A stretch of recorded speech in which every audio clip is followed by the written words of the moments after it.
Welcome back to Hudson Valley Focus Live. It's Uncle Mike filling in for Tom Seifus on 1450, 1370 AM, 98.5 FM, WKIP. Well, we spent the last hour speaking to dream again. Find out how at compassion.com/radio. Welcome back to Hudson Valley Focus Live. It's Uncle Mike filling in for Tom Seifus on 1450, 1370 AM, 98.5 FM, WKIP. Well, we spent the last hour speaking with two of the founding members of the Hudson Valley Veterans Alliance, and I'm honored now to have two. First of all, thank you both for your service. Two United States Marine Corps veterans, both retired sergeants, from the Vet2Vet program, which is part of Mental Health America, Dutchess County. I'm going to let the program manager, first of all, welcome to Adam Roche and Andrew Dye. Welcome. Good morning, guys. Good morning, Uncle Mike. Thanks. Good morning, buddy. Thank you. I'm going to let Adam dive right into how this was created and what it's all about. Sure. This program, it's under the PFC Dwyer program, which is a New York State funded program. We are one of 16 counties that have adopted this program. What it is, first I want to give you, just a lowdown on PFC Dwyer. He was an Army medic who was deployed in Iraq in 2003. And there's an iconic picture of him, actually, Stars and Stripes took with him in one of the first initial battles over in Iraq, of him saving an Iraqi child. And the picture was taken, and it went back to the States, and kind of that gave the the American civilians around here that warm and fuzzy that we should be over there and stuff like that. And like many of us that were deployed into combat situations, he too brought the war back home with him, and he suffered from substance abuse, severe PTSD. He had a wife and a 3-year-old child. Some of the things that he used to do was patrol his backyard with his weapons while he was home. He used to have like concave mirrors hanging out his window to see vehicles coming up and down his street. Just a classic case of very severe PTSD. And then in 2008, he succumbed to it and took his own life, and left behind a wife and a 3-year-old child, like I said. And one of the things that his wife was saying that really helped him out was when he talked to other veterans about shared experiences. And that's what this program really is about. Just it's a vet-to-vet program where we come together with just veterans, talking with other veterans about just different things, not just combat related or anything like that, just things that are going on with their lives. And it just, having that other veteran there to sympathize and really talk about, understanding what he's going through, him or her are going through. And, that's where the healing really starts right there. I've heard that so many times. All the veterans organizations I'm involved with, I've got one, Research and Recognition, that deals with PTS. Yeah. And I never had the honor of serving the country. I've never been in combat, so I can't imagine what that's like. But I had a veteran explain to me once with PTS. He said, go walk around the streets of Poughkeepsie for 24 hours and pretend everybody wants to kill you. And then do it for a year. He says, then come back and normalize a little bit. Then go back 2 or 3 more times and tell me that it's not going to affect you. It's not going to control your life at some point. And once he explained that to me, even though I'd never been through it, And I can't imagine what it is. I understand now what they're saying. To have that constantly, you come back home and you try to go back to civilian life, which is, we've talked about before, living, serving the country and living the way you live when you're in combat or serving for the military is completely different from anything anybody would ever imagine in civilian life. And so you've got to go through that, and then you've got to come back and try to readjust. So I get it, and Vet2Vet, and we're going to give the websites in a little bit and how to get a hold of these guys. But the Vet2Vet, when we say Vet2Vet, it is vet, the number 2, vet. Yes, sir. Yes. So, but the little synopsis you gave about Officer Dwyer, PFC Dwyer, unfortunately has played out thousands of times in this country. And I know the last number I got, there's 700,000 or 800,000 soldiers suffering from PTS in this country right now that most of them aren't getting help. And let's talk about that a little bit. It's hard for a veteran to get help because a lot of them don't want to admit that they're suffering from this. Well, that's the whole thing, as a veteran, we're stubborn. So, and one of the things when we first started this program here in Dutchess County through MHA, they have a program called Compere, and they have a mentor and mentee. And one of the first things is, when I first came in, they said you're going to have more mentees, people trying to help out, than mentors with this program, just through the Compere wise. And the first thing I said, I don't think that's right, because a veteran's not going to admit that they have a problem. We're here to help, and that's one of the things, why we signed up and stuff, because we want to serve, and we want, we still have that continuous service, even when we got out. And, that was one of the things. We're going to have more mentors than anything, because of the fact, even if the mentor does have issues, he's not, him or her not going to admit that they have those issues. And I want to make it clear, not only the issues, but the stigma. Yeah, the stigma too. Absolutely. Well, I mean, I know a lot of veterans that I talk to, they're afraid of losing their jobs. They're afraid of jeopardizing their families. There's a lot of things that weigh into this. It's not just that they're macho and they don't want to, that they're nothing can go wrong and that they're indestructible. It's a lot of them are actually scared because they can, and right away, well, that's illegal. Well, that doesn't matter that it's illegal. Mm-hmm. They can lose their jobs. If an employer finds out they're suffering from PTS, trust me, they're going to find a way to get rid of them. I mean, that's just the reality of it. So now, on top of everything else they're dealing with, they've got that to deal with, too. Well, that's also, when I first, I was deployed in Iraq in 2003, the initial invasion, and one of the things they asked us when we were coming back, or kind of debrief, it was very new, but, are you having nightmares, this type of stuff, the issues that deal with PTS. And if you said you were, you don't go home on leave, so you're coming back from a combat tour, and, them saying that, okay, if you're struggling with this, you got to go through the whole process here and talk to the doctors. But if you say you're not, then by all means, okay, you're good to go. Go ahead and go home for 30 days, see your family and friends. And, that was something, thank God they finally changed. But in the same sense, we talked to, staff sergeants, staff sergeants, and, these senior enlisted. And even to this day, they still say that they won't admit that they have PTS because of the fact that, it's going to jeopardize their promotion and moving up in rank in the service. So, Andy, we're going to let you get a word in edgewise just a second. I got to go out to a real quick break. We'll be back in a few minutes, and we'll continue the conversation. I'm with Andrew Dye and Adam Roche from Vet2Vet. Stay tuned. We've got more of the story to tell. It's Uncle Mike on Hudson Valley Focus Live. We'll be back in a few minutes.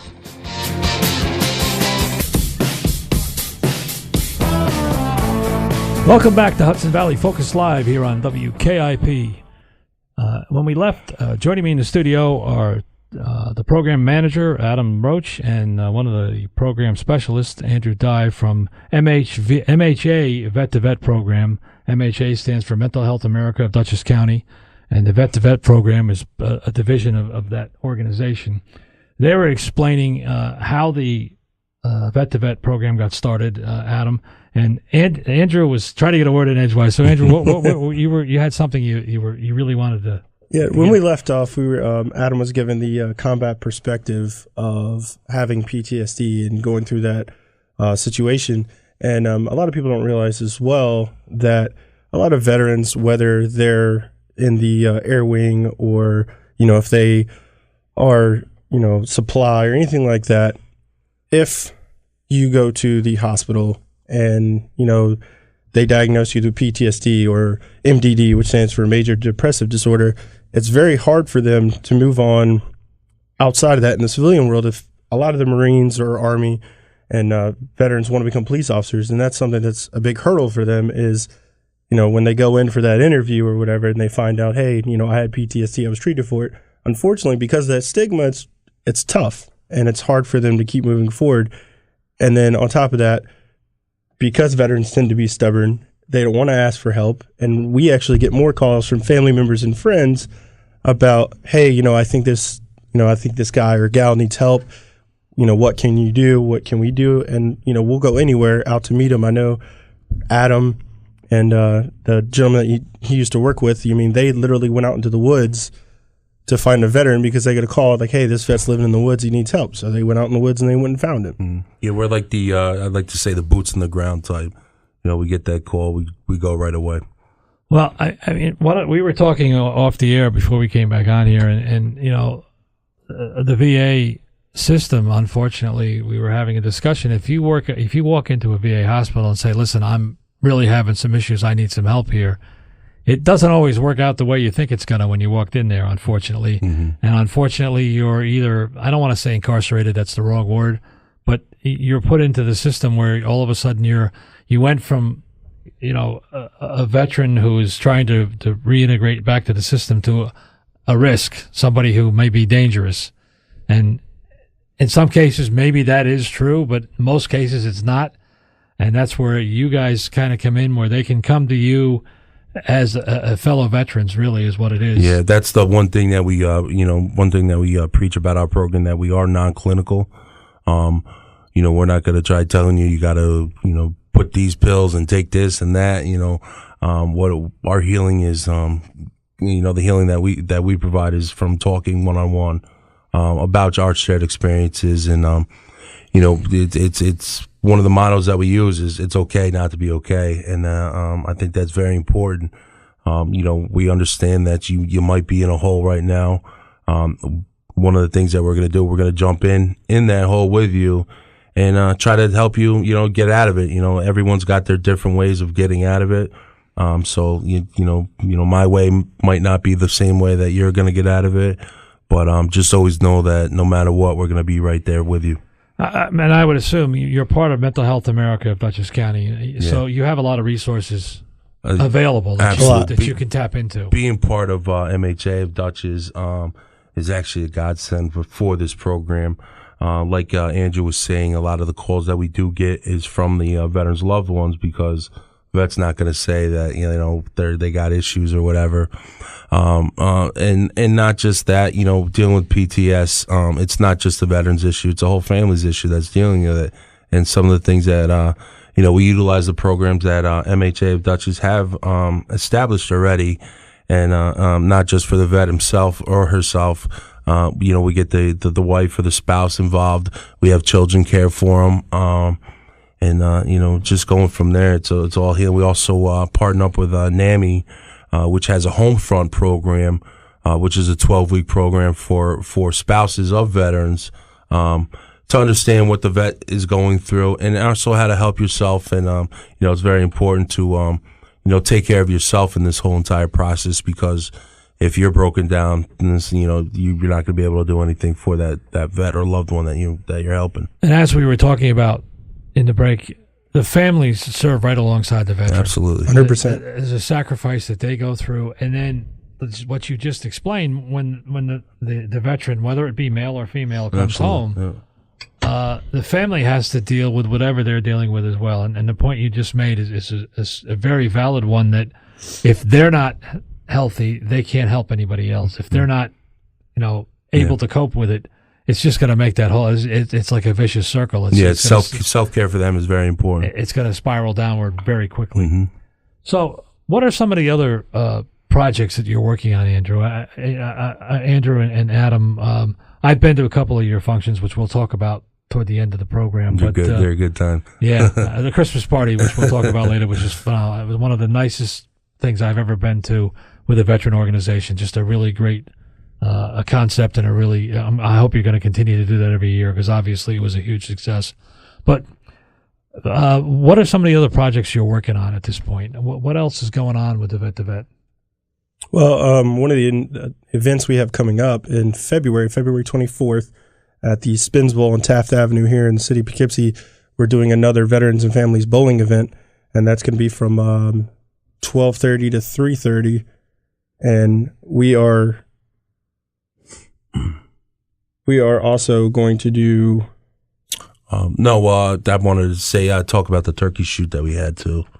Oh yeah, the turkey shoot was awesome. Some of the things that we have. Yeah. Go ahead. So the turkey shoot we've done 2 years in a row now, out at the Hudson, the Pleasant Valley Trout and Game Club.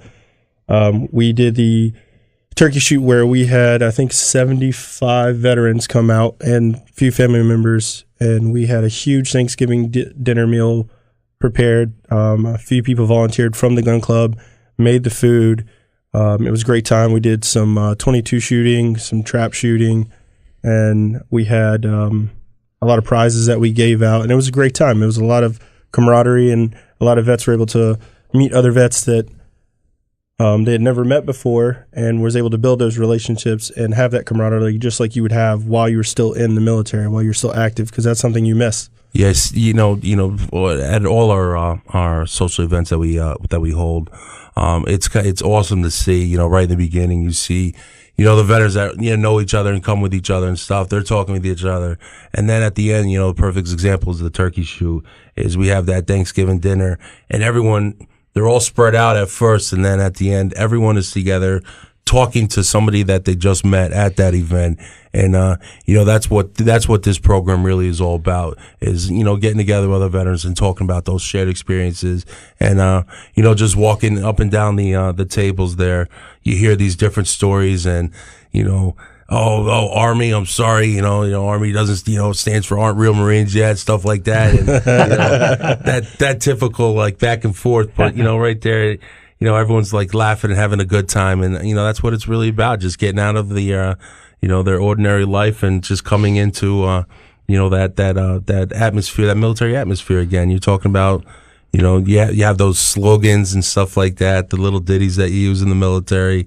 Everyone starts bringing those back up, and, that's what it's really all about, just that type of little things like that. Aren't ready to be a Marine yet, huh? That's pretty cool. Aren't real Marines yet. Aren't real Marines yet. That's cool. I'm sure the Army doesn't appreciate that, but they have a lot for us too. But it's interesting. So the honor flight that takes place in the morning, there's 85 or 90 strangers that leave that airport, and when they come back in the evening at the welcome home, there's 89 or 90 brothers there, because just what you said happens. They bond, and that's really important. That's part of the healing process that can't take place without veterans. I mean, that's really. We're going to go out to a break here in a second at the bottom, but when we come back, I want to talk a little bit more about how.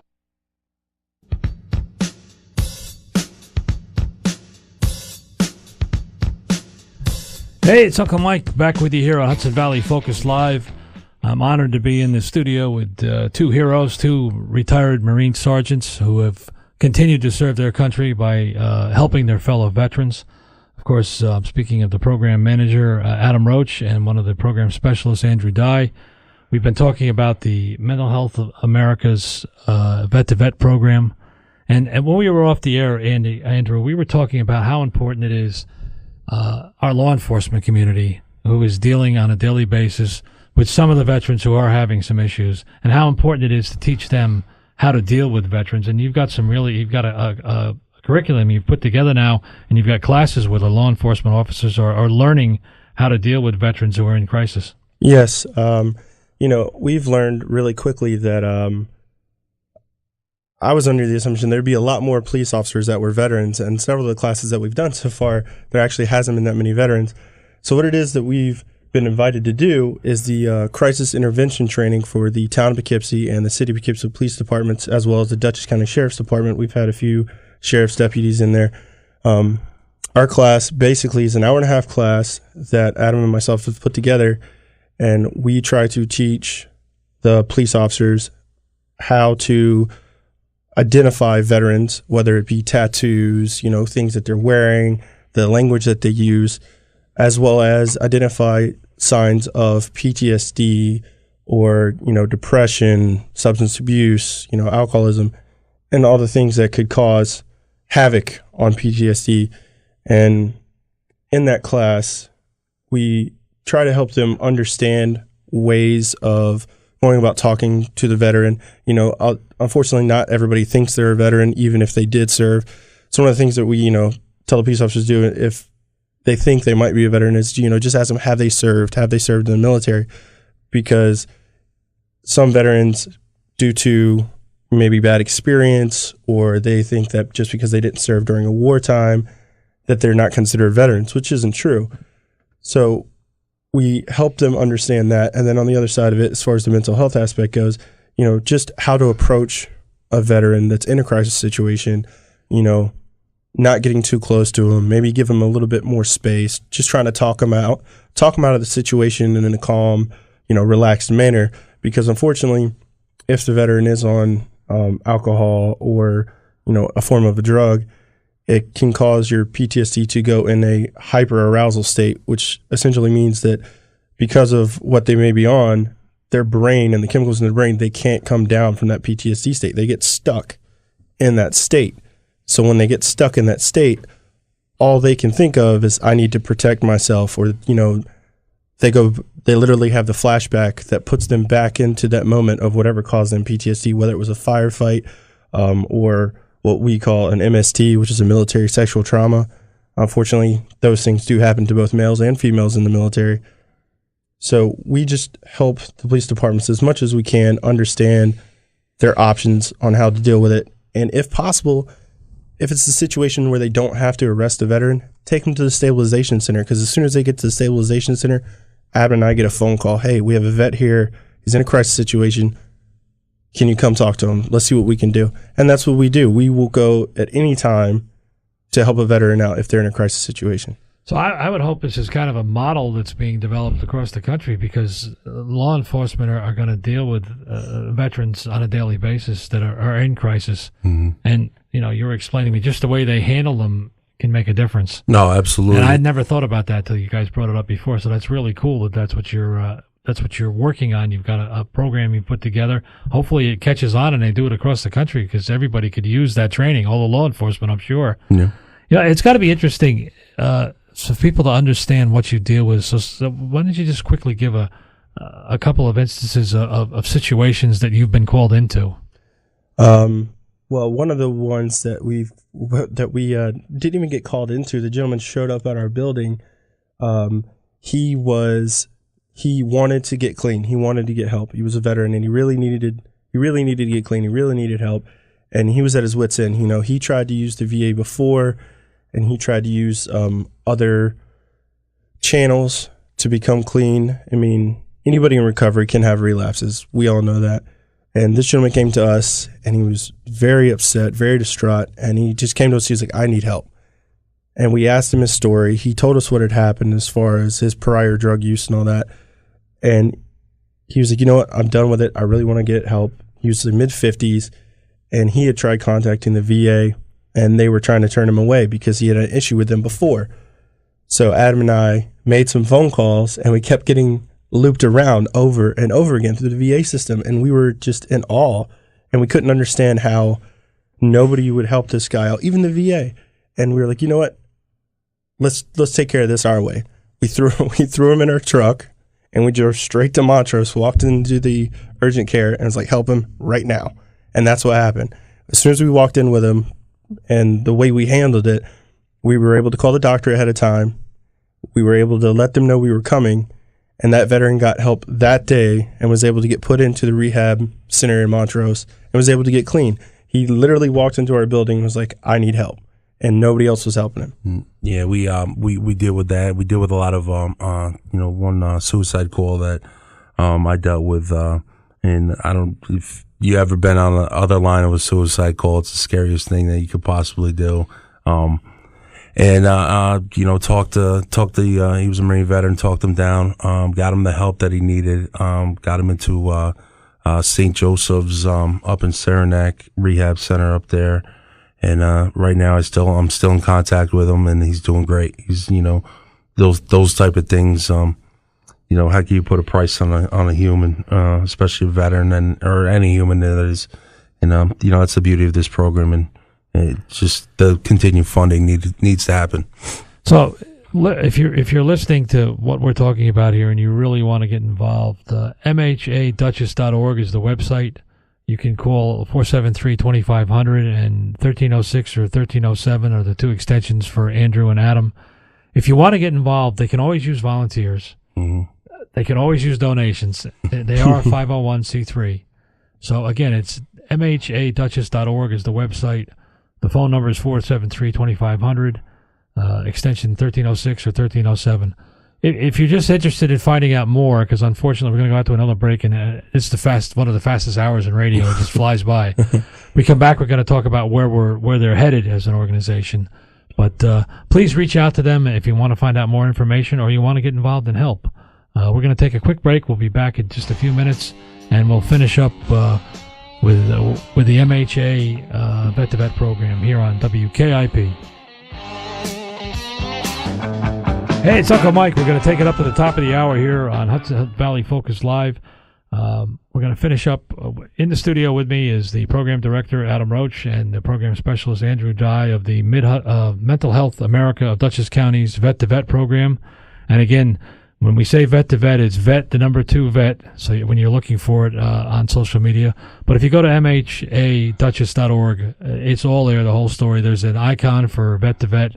Click on that, and that'll get you in touch with these guys. So before we run out of time here, real quickly, what's on the horizon for Vet2Vet? What is it first of all, you need volunteers and donations. We said that already.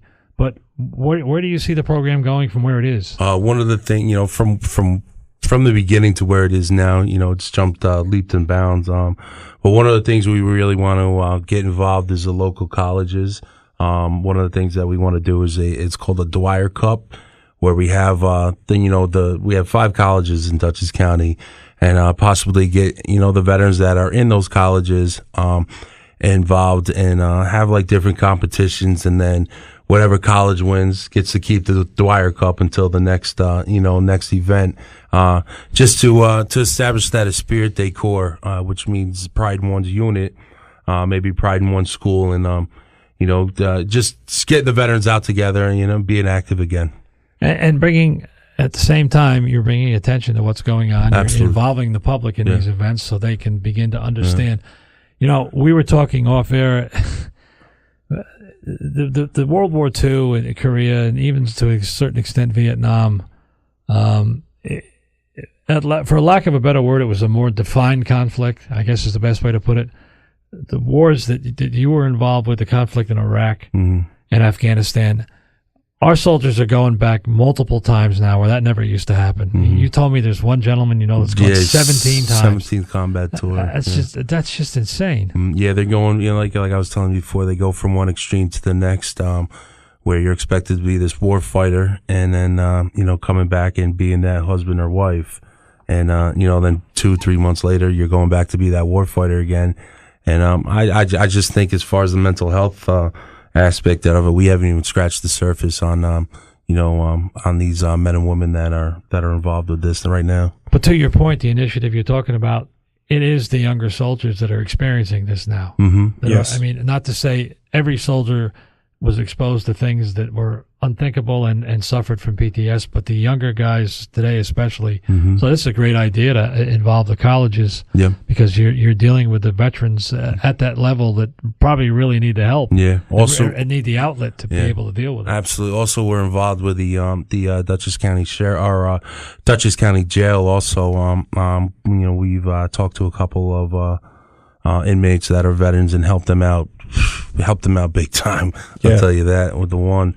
And in a lot of the things, being part of MHA Dutchess and Dutchess County, the community in a whole with Dutchess County is unbelievable.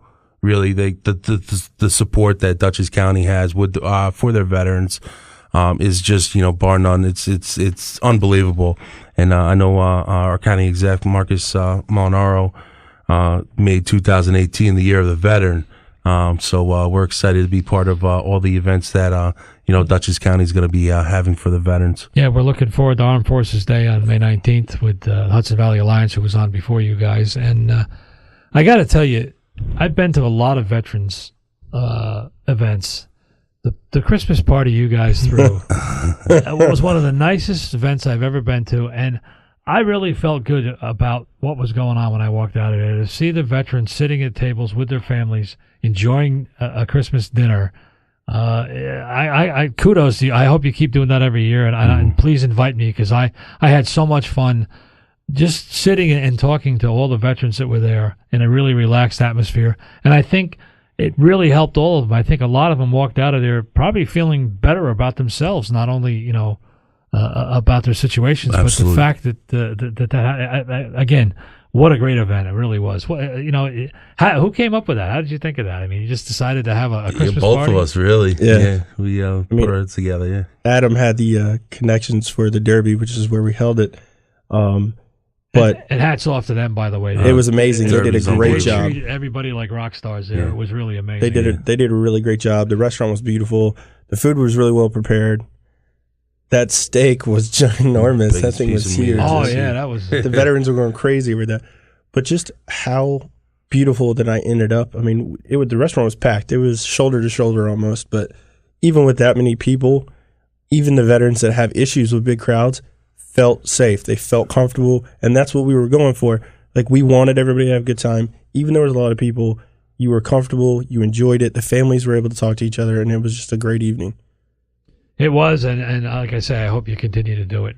Yeah. Well, unfortunately, we're running out of time here. Again, I want to thank Adam Roche and Andrew Dye from the Mental Health America, Dutchess County's Vet2Vet program for coming in and talking to us. It was great to talk to you guys. Thank you. Giving a little insight. I say it all the time.